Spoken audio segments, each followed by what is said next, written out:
नमस्कार, मैं प्रज्वला तट्टे नागपुर महाराष्ट्र से बोल रही हूँ। यह वही जगह है जहाँ से मोदी सरकार को रिमोट कंट्रोल किया जाता है। मैं ये वीडियो के माध्यम से मेरी उन बहनाओं को संदेश देना चाहती हूँ जो हिंदी बेल्ट यानी कि काउ बेल्ट में रहती है और शायद से हिंदू राष्ट्र की बहुत बड़ी समर्थक भी है। हम महाराष्ट्रियंस सावरकर और आरएसएस के विचारों से बड़ी अच्छी तरह वाकिफ हैं। हम ये जानते हैं कि सावरकर ने खुद ही अपने आप को वीर की उपाधि दी थी। उन्होंने अपना खुद का चरित्र पेन नेम से लिखा हुआ था और जिसमें उन्होंने अपने आप को वीर कहा था और ये बात लोगों को मालूम नहीं थी, लेकिन जब उसका दूसरा अवतरण निकला इस किताब का तब उसकी प्रस्तावना में ये लिखा गया कि यह किताब उन्हीं ने लिखी हुई थी। दूसरी बात, हम उनके बारे में ये भी जानते हैं कि वो अंग्रेजों से 60 रुपए हर महीने की पेंशन लेते थे। किस लिए लेते थे वो तो अब तक नहीं पता चला है, लेकिन मुल्क आजाद होने तक वो अंग्रेजों से पेंशन लेते रहे। उन्होंने हिंदुत्व और 6 glorious epochs of the Indian history नाम से किताबें लिखी हुई है। उसका अन्य भाषाओं में भाषांतरण भी हुआ है।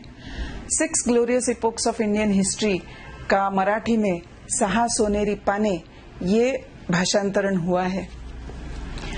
हम महाराष्ट्र में छत्रपति शिवाजी महाराज को बहुत मानते हैं, उनका बहुत आदर रखते हैं, लेकिन ये जो 6 ग्लोरियस इपोक्स है इसमें शिवाजी कोई ग्लोरियस इपोक नहीं है हिस्ट्री का सावरकर के मुताबिक। क्यों? क्योंकि छत्रपति शिवाजी महाराज ने मुसलमानों के साथ कोई भेदभाव नहीं किया और औरतों के साथ उन्होंने अपने फौज को बता के रखा था कि उनके साथ कोई भी गलत व्यवहार नहीं करेगा। एक मुसलमान सूबेदार की बहू को मराठा फौज जब छत्रपति शिवाजी के सामने लाकर खड़ा करती है तो छत्रपति शिवाजी अपनी फौज को डांटते हैं और उस मुस्लिम औरत को बाइज्जत वापस भेज देते हैं। वैसे ही सम्राट अशोका को भी ग्लोरियस पन्ना नहीं कहा गया है इतिहास का, जबकि सम्राट अशोका पूरे जम्बू द्वीप पर रूल करते थे। इसका मतलब अखंड भारत से भी ज्यादा एरिया में सम्राट अशोका का विस्तार था, लेकिन सम्राट अशोक अवैदिक धर्म का पालन करते थे। वो बुद्धिस्ट थे और उन्होंने बुद्ध धर्म का प्रचार भी किया था। इसलिए सावरकर कहते हैं कि वो तो बड़ा काला पन्ना था इतिहास का। इसी किताब में सावरकर ने मुसलमान औरतों को हिंदू कैसे बनाया जाता था उसके बारे में, उसकी प्रक्रिया के बारे में लिखा हुआ है। उन्होंने कहा है कि मुसलमान औरतों को पकड़ा जाता था, फिर उनसे उल्टी करवाई जाती थी, डिसेंट्री करवाई जाती थी, उनके माथे पे जौ जलाई जाती थी। इसका मतलब कि शरीर को अंदर बाहर से साफ करने के लिए उस समय जो भी संभव क्रियाएं थी वो सब कराई जाती। फिर उनको गौमूत्र पिलाया जाता और फिर उन महिलाओं को कैटेगराइज किया जाता था उत्कृष्ट महिला और निकृष्ट महिलाओं में, और फिर उनको उत्कृष्ट हिंदुओं में और निकृष्ट हिंदुओं में बांट दिया जाता था। उनसे उनकी शादी कराई जाती थी। इसका मतलब ये भी है कि हिंदू राष्ट्र में सारे हिंदू एक जैसे नहीं रहेंगे, वो उत्कृष्ट हिंदू और निकृष्ट हिंदू रहेंगे। आज मोदी सरकार ने ये जो सीएए का कानून लाया हुआ है उसमें अफगानिस्तान, पाकिस्तान और बांग्लादेश ये देश तो है, लेकिन नेपाल और श्रीलंका नहीं है। क्यों?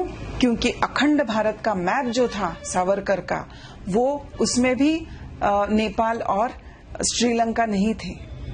तो इसका मतलब ये हमने समझ लेना चाहिए कि ये जो सीएए का कानून है ये हिंदू राष्ट्र की तरफ बढ़ने वाला एक कदम है, सावरकर के हिंदू राष्ट्र की तरफ बढ़ने वाला एक कदम है। और उसमें जो अवैदिक धर्म रहेंगे वो उनके साथ भी और उनकी औरतों के साथ भी वही किया जाएगा कि जो सावरकर ने कहा है कि मुस्लिम औरतों के साथ करना चाहिए था, शिवाजी महाराज ने करना चाहिए था, पृथ्वीराज चौहान ने करना चाहिए था, चिमाजी अप्पा और राघोबा दादा ने करना चाहिए था। क्या करना चाहिए था? उन्होंने अपने फौज को ये आज्ञा देनी चाहिए थी कि मुसलमान औरतों पर बलात्कार करके उन्हें हिंदू किया जाए। उन्होंने लिखा हुआ है कि मुसलमान औरत को तो जिंदा छोड़ना ही नहीं चाहिए था। एक मुसलमान औरत को एक तो कन्वर्ट किया जाना चाहिए था या फिर उसे मार डालना चाहिए था। क्यों? क्योंकि एक मुसलमान औरत 5 मुसलमान पुरुषों के बराबर होती है।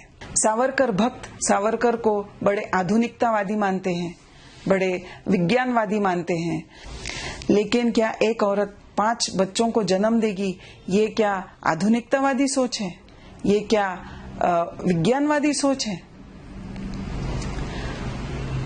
सावरकर प्रणीत हिंदू राष्ट्र जो होगा उसमें जो अवैदिक धर्म होंगे, जैसे कि आज भारत में सिखिज्म है, जैनिज्म है, बुद्धिज्म है, उन सब महिलाओं के साथ भी वही होगा जो सावरकर कहते हैं कि मुसलमान औरतों के साथ किया जाना चाहिए था। इसका मतलब ये है कि हिंदू राष्ट्र का अच्छा नागरिक बनने के लिए हमारे बच्चों को, हिंदुओं के बच्चों को बलात्कारी बनना पड़ेगा, उनको खूनी बनना पड़ेगा। और क्या आप चाहते हैं कि हमारे बच्चे ऐसे बने? हमारी आने वाली पीढ़ियां, हमारी बेटियां, हमारी बहुएं क्या असुरक्षित भारत में रहे, असुरक्षित हिंदू राष्ट्र में रहे? क्या ये हिंदू राष्ट्र हमारी आने वाली महिलाओं के लिए, हमारी आने वाली पीढ़ियों के लिए सुरक्षित रहेगा? आप इसके बारे में सोचिए और फिर तय कीजिए कि आप CAA के कानून का विरोध करेंगे या नहीं करेंगे, हिंदू राष्ट्र बनने देंगे या नहीं बनने देंगे। आपने पूरा वीडियो सुना, इसके लिए धन्यवाद।